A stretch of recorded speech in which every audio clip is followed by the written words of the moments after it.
The story goes back a ways, back to the mid-1980s, when Michael Johnson was still in high school. The famous sprinter was years away from winning gold medals at 3 consecutive Summer Olympics. He wasn't yet known for those glittering golden spikes.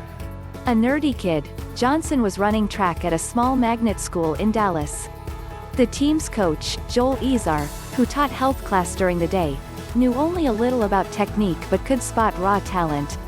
"No one was paying attention to me," Johnson recalls, until he started writing letters to all these colleges.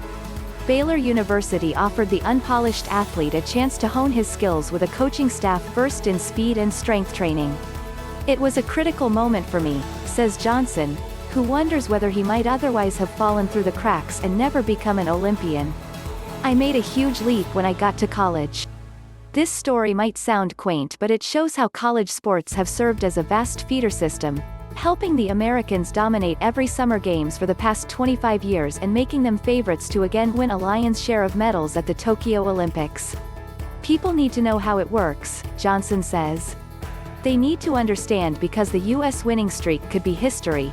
No more piles of gold, silver and bronze, by the time the 2028 Los Angeles Games come around."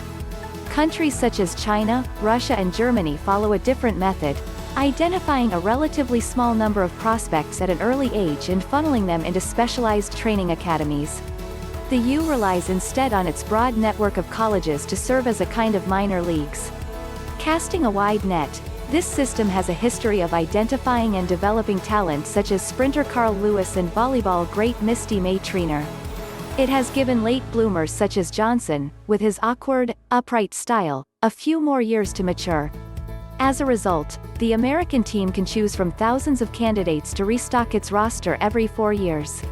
But that pipeline is now in danger of slowing to a trickle, in large part because of the COVID-19 pandemic and its financial impact, with scores of universities cutting costs by downsizing their athletic departments. Football, a non-Olympic sport, and basketball, a prominent Olympic sport, but one that yields few medals, have been spared because they generate tens of millions through ticket sales and broadcast rights. The axe has fallen instead on such sports as the Summer Games trinity of track, swimming and gymnastics, which operate at a deficit. So far, hundreds of teams have been eliminated nationwide. Prominent NCAA schools such as Iowa, Minnesota and Connecticut have made cuts, as have many smaller Division II and Division III campuses.